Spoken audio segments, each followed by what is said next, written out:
Bismillahirrahmanirrahim. Starting with the great name of Allah, who is the most beneficent and merciful. Assalamu alaikum. This is Beria Model School, PNAD Maripur.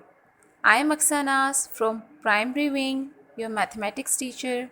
Hope all of you are fine and doing well. Let's start our today's lecture. आज हम अपने lecture number 6 में word problems को solve करेंगे और word problems multiplication और division से related होंगी। जैसा कि हम ऑलरेडी अपनी मल्टीप्लिकेशन और डिवीजन की प्रैक्टिस कर चुके हैं। पेज नंबर 16 पर कुछ वर्ड प्रॉब्लम्स दी गई हैं मल्टीप्लिकेशन और डिवीजन से रिलेटेड। अब उन्हें सॉल्व करना स्टार्ट करते हैं। यहाँ पर वर्ड प्रॉब्लम नंबर 2 और 5 हम अपनी इस लेक्चर में सॉल्व करेंगे। लेकिन अगर मैं आपको इन स्टेटमेंट्स को पढ़ के बताऊं तो फिर हमें कैसे अंदाज़ा होगा कि किस वर्ड प्रॉब्लम में मल्टीप्लिकेशन हो रहा है या किस वर्ड प्रॉब्लम में डिवीजन हो रहा है। इसके लिए कुछ कीवर्ड्स होते हैं, पहले हम उनको समझ लेंगे, उसके बाद वर्ड प्रॉब्लम को सॉल्व करना शुरू करेंगे। पहले हम इस स्टेटमेंट को रीड करते हैं। जैसे स्टेटमेंट में लिखा हुआ है, the government wants to build new homes. Government कुछ नए होम बनाना चाहती है, कुछ नए घर बनाना चाहती है फॉर 382 होमलेस फैमिलीज़। 382 होमलेस यानी कि बेघर फैमिलीज़ के लिए जिनके पास घर नहीं है। If each home cost ₹400,960। अगर एक घर की कीमत 400,960 रुपीज़ है, how much will be the project cost all together. तो इस पूरे प्रोजेक्ट की कीमत क्या होगी। अब जब हमारे पास 382 होमलेस फैमिलीज़ हैं और वहाँ पर एक होम की कॉस्ट 400,960 रुपीज़ है, तो हमारे पास टोटल जो प्रोजेक्ट की कॉस्ट है उसे मालूम करने के लिए हमें कौन सा ऑपरेशन करना होगा। दैट मीन्स हमें मल्टीप्लिकेशन करना होगा या फिर हमें डिवीजन करना होगा। हमें पहले इस सवाल का जवाब मालूम करना है। अब हमारे पास जो सेकंड सम है उसको भी इसी तरह पढ़ लेते हैं। सेकंड जो प्रॉब्लम है, if a rocket travels a distance of 756,840 kilometer in 240 hours. अगर हमारे पास टोटल डिस्टेंस हमारे रॉकेट ने इतना डिस्टेंस कवर किया है 240 आवर्स में, how many kilometer does it travel in 1 hour. तो 1 घंटे में कितना डिस्टेंस ट्रेवल करेगा, यानी कि कितने फासला कवर कर लेगा हमारा रॉकेट। यहाँ पर 240 आवर्स का दिया हुआ है डिस्टेंस। टोटल डिस्टेंस कवर किया 240 आवर्स में 756,480 किलोमीटर। तो अब 1 आवर का आपसे पूछा जा रहा है कि 1 घंटे में कितना डिस्टेंस कवर करेंगे। इन दोनों वर्ड प्रॉब्लम्स में दो अलग अलग सिचुएशंस हैं। दो अलग सिचुएशंस किस तरह से हैं कि यहाँ पर 382 होम्स की कॉस्ट मालूम करनी है जबकि एक की कॉस्ट दी गई है, और यहाँ पर आपको 240 आवर्स की का डिस्टेंस दे दिया गया है जबकि एक का मालूम करना है।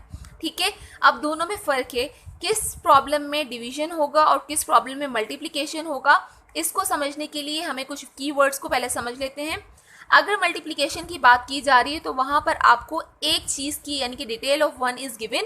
कोई भी चीज़ हो, चाहे कोई आपका पेन है, कोई होम है, किसी जगह का डिस्टेंस है, पेंसिल की कॉस्ट है, बुक की कॉस्ट है, कुछ भी चीज़ है, आपको detail of one is given. किसी भी एक चीज़ की डिटेल आपको दी जाएगी एंड आस्क फॉर मैनी, और आपसे ज़्यादा के लिए पूछा जाएगा।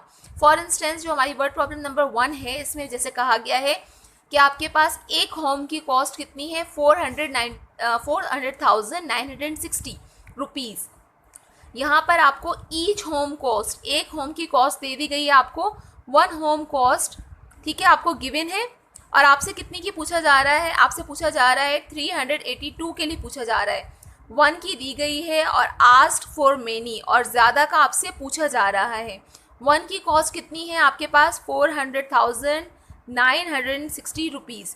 ठीक है, ये आपके पास जो है कॉस्ट जो है आपके पास आपको गिवन है 1 होम की, और आपसे एक से ज़्यादा के बारे में पूछा जा रहा है। आस्क्ड फॉर मेनी, जब एक की कॉस्ट दी गई हो और ज़्यादा के बारे में पूछा गया हो तो आप वहाँ पर मल्टीप्लिकेशन करेंगे। एक होम की कॉस्ट जो आपको दी गई है और आपसे जो ज़्यादा होम के बारे में पूछा जा रहा है, दोनों नंबर्स को आप मल्टीप्लाई कर देंगे तो आपके पास आंसर आ जाएगा। इससे हमें पता चल गया कि वो तमाम सम, वो तमाम प्रॉब्लम्स जिनमें आपको एक की डिटेल दी गई हो और आपसे ज़्यादा के बारे में पूछा जा रहा हो, तो वहाँ हम क्या करेंगे, मल्टीप्लिकेशन करेंगे। अब सेम डिवीजन में चलते हैं। डिवीजन की प्रॉब्लम में बताया गया है detail of many is given and asked for each. यहाँ ऑपोजिट है कि आपको ज़्यादा की डिटेल दी जाएगी और आपसे एक के बारे में पूछा जाएगा। फॉर इंस्टेंस यहाँ पर अगर मैं आपको कहती हूँ, जैसे हमने ये प्रॉब्लम नंबर 5 पढ़ी थी, अगर एक रॉकेट ने जो डिस्टेंस ट्रेवल किया है 756,480 किलोमीटर इन 240 आवर्स, तो 240 hours detail of many is given. 240 आवर्स में डिस्टेंस कितना कवर किया आपके रॉकेट ने? 756,400 किलोमीटर, सॉरी 480 किलोमीटर। सो ये आपके पास डिटेल आपको दी गई है कितने की? मैनी, यानी कि एक से ज़्यादा की डिटेल आपको दी गई है और आपसे कहा जा रहा है how many it travel in 1 hour. एक के बारे में पूछा जा रहा है, जैसे कि यहाँ लिखा हुआ है आस्क फॉर 1 या ईच, यानी कि एक के बारे में जब पूछा जाए तो फिर हम क्या करेंगे? डिवाइड करेंगे। यहाँ एक के बारे में पूछा जा रहा है, दैट मीन्स हमारी जो वर्ड प्रॉब्लम नंबर 5 है इसमें हम क्या करेंगे? डिवाइड करेंगे। ये जो प्रॉब्लम नंबर हमारी 2 है यहाँ पर मल्टीप्लाई होगा और जो हमारे पास प्रॉब्लम नंबर 5 है इसमें हम डिवीजन करेंगे। ओके, अब मैं आपको कुछ एग्जांपल्स देती हूँ ताकि आप इसको इजीली समझ सकें। अगर मैं यहाँ पर आपको एक एग्जांपल देती हूँ कि एक पेन की cost, 1 pen cost is 5 rupees, ठीक है। एक की कॉस्ट आपको दी गई है और आपसे मैनी का मतलब ज़्यादा के बारे में पूछा जा रहा है। अब ज़्यादा कुछ भी हो सकते हैं, मैं आपको 10 पेन देती हूँ। एक पेन की कॉस्ट है ₹5 और 10 की कॉस्ट कितनी होगी? जैसे इस फॉर्मूले के अकॉर्डिंग कि detail of 1 is given and ask for many, एक की कॉस्ट बताई जाए और ज़्यादा की आपसे पूछी जाए। यहाँ पे भी सेम केस है, एक पेन की बताई जा रही है और 10 पेन की आपसे पूछी जा रही है कॉस्ट, तो आप 5 को 10 से क्या करेंगे? मल्टीप्लाई, तो 5 10s are 50। यहाँ पर क्या हुआ? हमारा मल्टीप्लीकेशन हुआ, ठीक है। अब हम सेकेंड एक और एग्जाम्पल लेते हैं, उसमें मैं आपको एग्जाम्पल देती हूँ। अगर मैं यहाँ लिखती हूँ कि 50 केक्स कॉस्ट 100, ठीक है। 50 केक हमने खरीदे हैं, उसकी कॉस्ट है 100, ठीक है। अब मैं आपसे कहती हूँ प्राइस ऑफ ईच, एक की बताइए प्राइस। 50 कॉस्ट, 50 केक्स, 50 का मतलब क्या है? मेनी, बहुत सारे, एक तो नहीं है। तो डिवीजन में आपको यही सिखाया गया था, details of many is given, ज़्यादा की कॉस्ट या ज़्यादा की डिटेल आपको दी जाएगी एंड आस्क फॉर 1 और ईच, और एक के बारे में आपसे पूछा जाएगा तो आप क्या करेंगे? उसे डिवाइड करेंगे। जैसे कि यहाँ लिखा हुआ है कि 100 आपकी कॉस्ट बनी है, कितने केक्स की? 50 केक्स की। तो आप यहाँ पर क्या करेंगे? 50 को 100 से डिवाइड कर देंगे, 50 2s are 100, तो आपके पास आंसर आ गया 2। इस तरह से आपके पास एक की प्राइस क्या बनी? 2 प्राइस बनी। तो इस फॉर्मूले के अकॉर्डिंग याद रखिएगा, जब भी आपको एक की डिटेल दी जाए और आपसे ज़्यादा के बारे में पूछा जाए तो आप मल्टीप्लाई करेंगे, जैसा कि प्रॉब्लम नंबर 2 में हो रहा है। आपको एक घर की कीमत बताई गई और आपसे ज़्यादा की कीमत पूछी गई। एक घर की कीमत बता के पूरे प्रोजेक्ट में जो हम 382 हाउस बना रहे हैं होमलेस पीपल के लिए, उनकी कॉस्ट पूछी जा रही है। दैट मीन्स प्रॉब्लम नंबर 2 में हम क्या करेंगे? मल्टीप्लाई करेंगे। और फिर जो प्रॉब्लम नंबर 5 है, जहाँ पर रॉकेट की बात की जा रही है, detail of many is given, इसमें आपको ज़्यादा की डिटेल दे दी गई है कि 240 आवर्स में जो हमारी रॉकेट ने डिस्टेंस कवर किया है वो 756,480 किलोमीटर है। दैट मीन्स यहाँ पर आपको ज़्यादा की यानी कि मैनी की डिटेल दे दी गई है, जबकि आस्क फॉर 1 और ईच, और आपसे पूछा जा रहा है कि 1 आवर में कितना डिस्टेंस कवर करेंगे। तो इस फॉर्मूले के अकॉर्डिंग, इस कीवर्ड्स के अकॉर्डिंग प्रॉब्लम नंबर 5 में क्या करेंगे? हम डिवीजन करेंगे।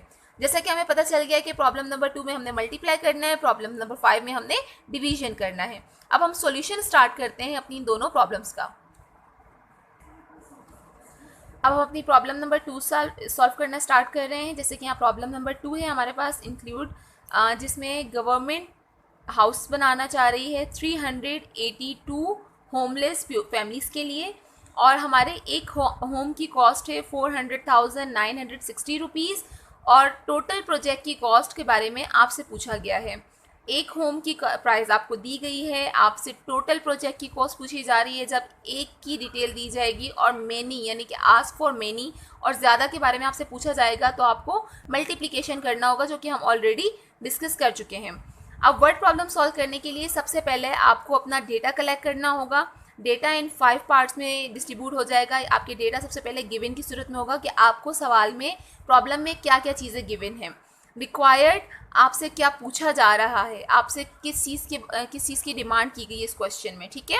सॉल्यूशन फिर हम उसे सॉल्व करेंगे, डिवाइड करना है, मल्टीप्लाई करना है, वो हम अपने इस पार्ट में सॉल्व कर लेंगे। एंड लास्ट में हम अपना एक स्टेटमेंट दे देंगे कि हमने क्या चीज़ फाइंड की है और किस तरह कर ली है। ठीक है, सबसे पहले डेटा की हेडिंग डालेंगे। डेटा की हेडिंग के बाद हमारी गिवन की आएगी, इसमें से डेटा कलेक्ट करते हैं जो उन्होंने हमें प्रोवाइड किया है। यहाँ पर लिखा गया है कि ईच होम कॉस्ट ₹400,960।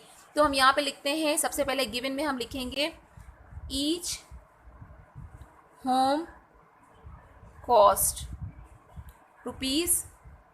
₹400,960। ठीक है, यहाँ पर हमें फर्स्ट जो चीज़ हमारे पास गिवन थी हमने वो लिखी। सेकंड हमें बताया गया कि हमारे पास टोटल हाउसेस हमें कितने बनाने हैं, टोटल हाउस रिक्वायर्ड या टोटल होम्स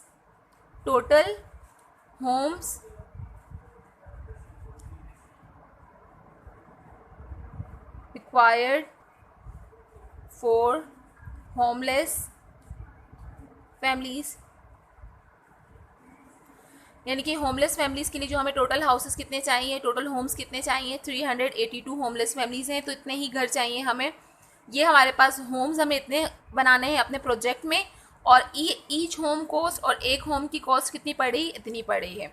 रिक्वायर्ड, हमसे क्या क्वेश्चन किया जा रहा है, जो हमारा क्वेश्चन होगा वो फाइंड, हाउ और इस तरह के वर्ड्स के बाद शुरू होगा, व्हाट, इस तरह के, यानी कि क्वेश्चन आपसे जब पूछा जाएगा तो हाउ मच, इसके बाद हमारा काम स्टार्ट होगा, how much will the project cost all together. तो हम यहाँ क्या लिखेंगे, the total cost of project, पूरे प्रोजेक्ट की जो टोटल कॉस्ट है वो कितनी होगी। ठीक है, आप इस तरह से ये लाइन लिख देंगे कि हमसे रिक्वायर्ड ये है कि हमसे कॉस्ट मांगी जा रही है पूरे प्रोजेक्ट की, यानी कि 382 जो होम्स है, जब पूरे कितने रुपीज़ में या उसका पूरा खर्चा कितना होगा, उसकी पूरी कॉस्ट कितनी होगी। जैसे कि बता चुके हैं कि जब एक की कॉस्ट बताई गई हो, ज़्यादा की आपसे पूछी गई हो, तो दैट मीन्स हमें क्या करना होगा, वहाँ पर मल्टीप्लाई करना होगा। सो मल्टीप्लिकेशन स्टार्ट करते हैं। 400,960 को मल्टीप्लाई करना है 382 के साथ। मल्टीप्लिकेशन करते वक्त ख्याल रखिएगा कि आपके जो डिजिट्स हैं वो आपके प्लेस के अकॉर्डिंग एक दूसरे के साथ आने चाहिए, जैसे वंस के नीचे वंस, टेंस के नीचे टेंस, 100 के नीचे 100, ताकि इजीली आप उसको सॉल्व कर सकें। जो हमारी सबसे पहले वंस के कॉलम में वैल्यू है 2, उसको हम ऊपर तमाम डिजिट्स के साथ मल्टीप्लाई करेंगे। 2 zeros आर 0, 2 6 आर 12, 1 मल्टीप्लाई किया, 1 ऊपर कैरी पे चला गया, 2 9s आर 18, 18 में 1 प्लस कर दिया तो हो जाएगा 19, 9, 1 ऊपर कैरी चला जाएगा। फिर 2 zeros आर 0, 0 में 1 प्लस कर देंगे तो 1 आंसर नीचे आ जाएगा। फिर 2 zeros आर 0 और 2 4s आर 8। इस तरह से हमारा 2 जो कि कंप्लीट हो चुका है, क्योंकि 2 को हमने सबके साथ मल्टीप्लाई कर लिया है। जो हमारी वंस के प्लेस पर थी हमारी वैल्यू 2 जो कि कंप्लीट हो चुकी है, तो हम यहाँ पर इसके बाद हम वंस की प्लेस में जो एक क्रॉस का निशान लगा देंगे। हमने यहाँ पर एक बॉक्स खाली छोड़ दिया है क्योंकि हमारा वंस की जो प्लेस वाली वैल्यू थी वो कंप्लीट हो चुकी है, इसलिए हमने यहाँ पर वंस का कॉलम खाली छोड़ दिया है। अब हम सेकंड वैल्यू की तरफ चलते हैं। 8 को 0 से मल्टीप्लाई करते हैं। 8 zeros आर 0, 8 6 आर 48, 8 और 1 ऊपर 4 में कैरी चला गया। ठीक है, फिर 8 को मल्टीप्लाई करेंगे 9 से। 8 9 आर 72, 72 में 4 प्लस कर देंगे तो 76, 6 यहाँ पर आ गया और 7 ऊपर कैरी में चला गया। फिर 8 का टेबल 0 तक पढ़ते हैं। 8 zeros आर 0, 0 में 7 प्लस करेंगे तो नीचे आ जाएगा 7 आंसर। उसके बाद 8 का टेबल अगेन 0 तक पढ़ेंगे। नेक्स्ट जो 0 है 8 zeros आर 0 और फिर 8 4s आर 32। 32 हम पूरा नीचे इसलिए उतार रहे हैं, 3 कैरी में नहीं जा सकता क्योंकि 4 के आगे कोई भी वैल्यू नहीं है जिसमें हम 3 को कैरी पर लेकर जाएं। ठीक है, तो यहाँ पर हमारे सेकेंड वैल्यू ख़त्म होती है और इस तरह से हमारी वंस और टेंस दोनों वैल्यूज़ ख़त्म हो चुकी है, इसलिए हम अब 2 बॉक्सेस खाली छोड़ देंगे, यानी कि 2 कॉलम खाली छोड़ेंगे। रीज़न ये है कि हमारी वंस और टेंस दोनों जो प्लेसेस की वैल्यू थी वो मल्टीप्लाई हो चुकी हैं, इसलिए अब हम दोनों बॉक्सेस खाली छोड़ देंगे। जिससे पहले एक वैल्यू खत्म हुई थी तो एक बॉक्स खाली छोड़ा था, अब 2 वैल्यूज हैं तो हम 2 बॉक्स खाली छोड़े। ठीक है, अब 3 की बारी है। 3 को मल्टीप्लाई करते हैं। 3 zeros आर 0, 3 6 आर 18, 8 1 ऊपर कैरी चला जाएगा। ख्याल रखिएगा जो थर्ड कैरी है थर्ड नंबर पे उसी को सिर्फ प्लस करना है हमने अब। इसी तरह से फिर 3 9s आर 27, 27 में ये वाला 1 प्लस कर देंगे जो हमने अभी ऊपर लगाया था तो 28, 8 और 1 ऊपर चला जाएगा 2, 2 ऊपर कैरी में चला जाएगा। फिर 3 को मल्टीप्लाई करते हैं 0 से। 3 zeros आर 0, 0 में हम 2 प्लस कर देंगे तो आंसर आ जाएगा 2 नीचे। फिर हम 3 को नेक्स्ट 0 से मल्टीप्लाई करते हैं, 3 ज़ीरोज़ आर 0 और 3 4 आर 12। तो यहाँ पर कंप्लीट हो गया हमारा ये सम। इसके बाद जो हमारे तीनों रोज के आंसर हैं, तीनों को हम आपस में कर देंगे ऐड, यानी कि सम कर देंगे। ऐड करने के बाद देखते हैं क्या आंसर आएगा। 0 के नीचे कुछ भी नहीं तो 0 आ गया। 2 और 0 को प्लस करेंगे तो 2 आ जाएगा। 9 और 8 प्लस होने के बाद आ जाएगा 17, 7 1 ऊपर चला गया कैरी में। 1 और 1 2, 2 और 6 8, 8 और 8 16। सो 8 यहाँ पर और सॉरी 16, 6 यहाँ पर और 1 ऊपर कैरी में चला गया। इसी तरह नेक्स्ट में मूव करते हैं। 1 और 0 1, 1 और 7 8, 8 और 8 16, 6 1 ऊपर कैरी में चला गया। 1 और 8 9, 9 और 2 11, 1 यहाँ आ जाएगा नीचे और 1 ऊपर चला जाएगा कैरी में। याद रखिएगा जो वंस के कॉलम की वैल्यू होती है वो नीचे रहती है और जो टेंस के कॉलम की वैल्यू होती है वो कैरी में जाएगी। 1 और 2 3 और 3 में 0 प्लस करेंगे तो 3 ही आ जाएगा। इसी तरह से नेक्स्ट में मूव करते हैं। 3 और 2 5 और यहाँ पर आ गया साथ में 1। अब अगर हम इसको इंटरनेशनल प्लेस वैल्यू के अकॉर्डिंग सेट करें और इसमें स्पेसिंग दें तो कुछ नंबर इस तरह से बनेगा 153 मिलियन। ये मिलियन के हाउस का मेंबर, इसको मिलियंस के साथ एम के साथ शो कर लेते हैं। उसके बाद 166,000 ये हमारा 1000 का हाउस का मेंबर है और 720 ये हमारे यूनिट्स हैं। ठीक है, यूनिट हाउस के मेंबर्स हैं। तो इस तरह से हमारा ये आंसर कंप्लीट हुआ 153 मिलियन 166,720। तो ये पूरी टोटल कॉस्ट बनेगी हमारे उस प्रोजेक्ट की जो गवर्नमेंट बनाना चाह रही है। अब अगर हम स्टेटमेंट लिखें तो हम क्या लिखेंगे, the total cost of project is 153,166,720। इस तरह से हमारा ये आंसर कंप्लीट हो जाएगा। जैसा कि आपने देखा हमारे पास यहाँ पूरा एक सम था। वर्ड प्रॉब्लम को सॉल्व करने के लिए आप इसी मेथड को फॉलो करेंगे और वो मेथड इस तरह से होगा। सबसे पहले आपने डेटा की हेडिंग लेनी है। उसमें जो पहली हेडिंग आएगी वो होगी गिवन, जो आपको यानी कि क्वेश्चन में दिया गया है सवाल में। उसके बाद रिक्वायर्ड, यानी कि आपसे जो मांगा जा रहा है। सोल्यूशन करेंगे, अगर मल्टीप्लिकेशन है तो मल्टीप्लिकेशन किया जाएगा और अगर डिवीजन है तो डिवीजन किया जाएगा। और लास्ट में हमने आंसर के साथ एक स्टेटमेंट दे देना है कि हमने क्या चीज़ फाइंड की थी। उम्मीद है कि आपको समझ आया होगा। It's time for homework assignment, and today's homework assignment is do word problem number 1 and 3 from book page number 16 on your notebook. It's time to wind up the class. Inshallah, we will continue our next topic in next video. Till then, take care of yourselves and your families. Assalamu alaikum.